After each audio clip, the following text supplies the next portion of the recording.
let's delve into the mailbag. What do you got? Okay, first one. What kind of setback would an 85-man roster be for Nebraska?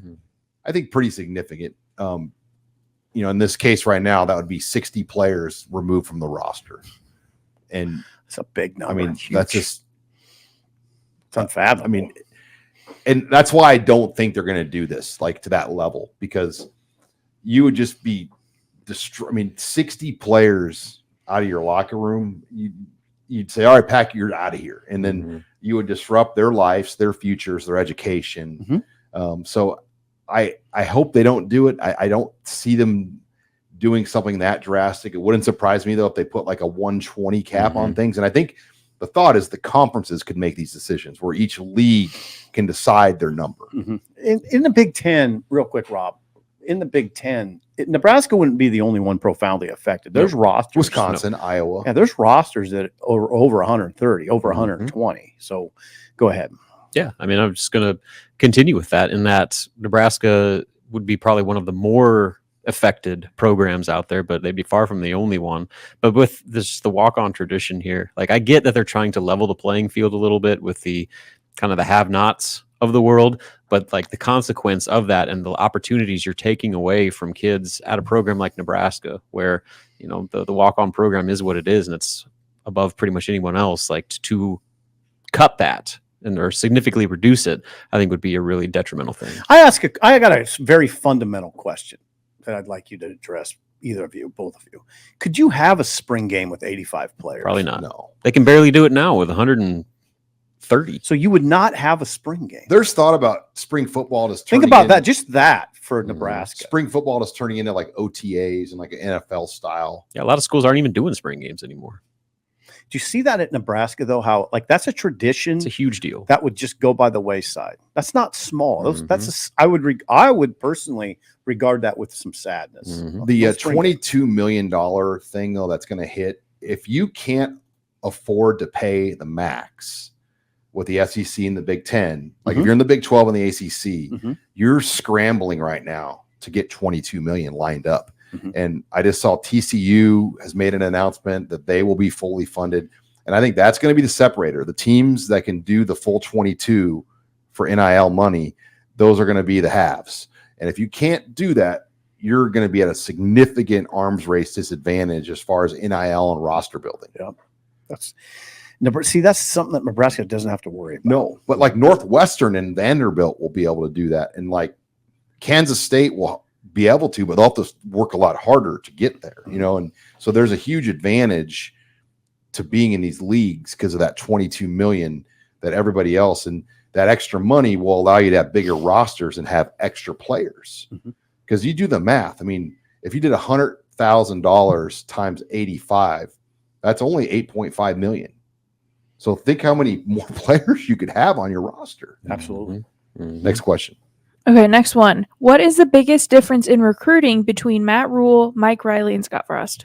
The NIL and the portal era, I mean, it's hard to really compare things across the board, but the biggest difference I see is the confidence and the evaluations. That's what I was going to say. I mean, just their ability to not be afraid to make the first offer to Jace Reynolds, to Connor Booth. Or somebody national, for that matter. I felt like some past coaches, there was sometimes a reluctancy. They would drag their feet because they didn't want to get crucified for making an early in-state offer on a guy that had no other offers. Yeah, without a doubt, it's that. It's just the amount of emphasis they put on their evaluation and the very specific list of things that they're looking for in a prospect, where it's not just their stars or their rankings or the level of competition they're playing against. It's how their speed, their strength, their agility, all that sort of things that they can kind of foresee how they can utilize that in their program, and not just even the position they're playing in high school, but being able to kind of project how someone might grow and develop into another spot potentially down the road. And I'd say also they don't care what the outside perception is. If the player meets what they want, they offer. They don't think about the rest. Like DeAndre Barnes. Right. I mean, he didn't have much going for him at all. Right. And they offered him late in his senior year in February. There's a level of frustration too. I know this from Nebraska staff, that they find guys, they offer them that wouldn't get offers from other schools, and then bam, the kid has a list of offers right after that. There's a laziness in college football recruiting. There's no doubt about it. Kids will get offers based on another school's offer. And I know it frustrates Nebraska coaches that they'll find somebody or offer somebody that's a little questionable, and then boom, the kid will have 7 offers the next day. Yeah, it's next question. Sorry. Are we ready? Yeah. Okay, what position are you most excited for and most apprehensive about this upcoming season? Basketball or football? You could do either. Volleyball. Basketball's positionless, Steve. It sort of is. Soccer. Football. What position am I most excited about? Dylan Raiola, man. Yeah. I mean, I'm Okay, say the next one. Receiver. I'd say receiver. Just the upgrades they've made there. 100. I think the 2 transfers, Nayor and Banks, then the gains that you're going to see from Jalen Lloyd, maybe Malachi Coleman, and just what that will look like. I think that has me excited. My biggest concern, God, I'm still concerned about kicker a little bit. Oh yeah.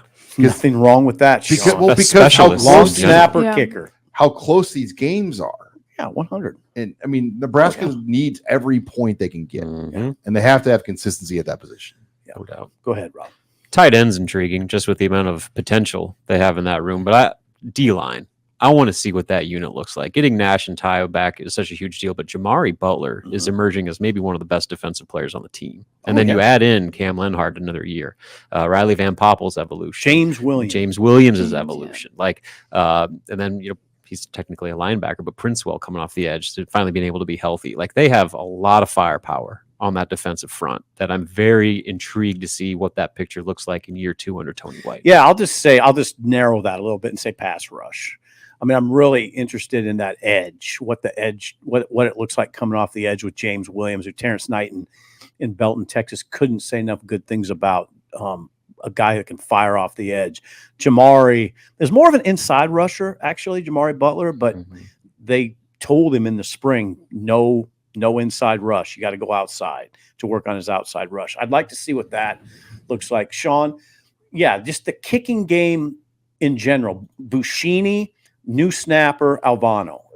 Those are all concerns to me. Because those 10 to 20 punting yards and those 3 points, they're the difference.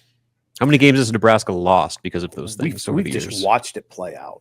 I mean, we should be experts. I mean, the Michigan State game in 2021. Yeah, Just absolutely. go down the list. Right. I've never been more stunned at a Nebraska game. Maybe when that Michigan defender took the ball out of Adrian's hands, I was stunned. I was standing with my mouth open. Well, because forward progress should have been called, and they let it keep going, and then Michigan wisely played to the whistle. But the punt at Michigan State, I've never seen anything like it. Because we're up top, so we can see the whole thing unfolding. And you knew what was going on. Oh God, he missed his mark. Oh, that guy has nobody in front of him. He's going. Awful. Yeah, Michigan State didn't have a single first down in the second half. Not one. Lose the Not game because one. of it. You lost the game because of it. You doubt. erased one of the best defensive performances we had seen from a Nebraska team off a bad punt There you go. from a guy that shouldn't have been punting. Right. Like, he was hurt. Yeah. And Kills you. the coaches didn't even, I don't know why they put him out there. He was hurt. But all right, Bad decision making. final question. Got to remind everyone of the bad memories. Yeah. Okay. Good times. Last one, a little more fun. What was your favorite kind of firework when you were younger? I got it. Man, it's hard not. I mean, I used to like the Black Cats or the Thunder. God, that's what I was going to say. Thunder Bomb. I was Inch more and a halfers. Thunder Bombs. Mhm. Oh, But I don't know. Sometimes you'd get some that had quick wicks, and you had to be Yeah. on your game. You better be quick. Were you a toss and Absolutely. For hours. That's what I loved. Mhm. you kind of developed a rhythm? Yes. Yeah. The street a just looks boy. like a war zone with Yeah. all the explosion aftermath. You had your punk, and that Yeah. was 4 hours of your day when Oh, you yeah. were 7 years old. I mean, it was incredible. Bottle rockets. We do bottle rocket fights. Yeah. Oh, yeah. It's completely irresponsible. Completely I'm surprised no one lost an eye or Yeah. got wounded, but yeah, we'd shoot each other with bottle Oh, yeah. rockets. Did you Those were guys good. ever drive to Missouri to get to I didn't. Rockport? I had friends that did, though. That's I did usually not. where I got a lot of my fireworks. Because you usually got like a little bit stronger gunpowder fire, and then cheaper. They're cheap, but Missouri, growing up, you could get them locally, but the real hardcores would go down to Rockport. Mhm. And it was like 45, 50. I had a minute drive. neighbor that would spend upwards of $2,000. They'd go down to Missouri and spend $2,000. nearly $2,000 every year on fireworks. We lived in a cul-de-sac, and it was, man, full-blown war It was zone. on, yeah. Lincoln is one of the most active It is. 4th of July I've spent cities. 4th of July's in other places, and nothing touches Lincoln. You'll find that. If you go to another place like Tallahassee, you'll be like, wait a Like second. there's where the is public everything? show and some Yeah. people doing sparklers and a few things Yeah. like that. Where is it? There's a week worth of M80s going off in Lincoln. Yeah, Yeah, those Oregon State coaches when they came here, like Bruce Reed, Mike Cavanaugh, I remember talking to them about that. And like they never had seen anything like a 4th of July in Nebraska. right. And Sean, you were talking about, oh, you guys got big plans. I got no plans because you know what I'm doing? I got to stay with our dog. I got to stay with Bullet. I mean, because there's nobody else to do it. Bullet can't. It's a horrible thing for some dogs. And my assignment is July 4th with Bullet. I just got to keep him. That's what I got to do. We'll keep you on the news desk that night. Yeah. Yep. Keep me on the news desk. All right. You're on commit watch.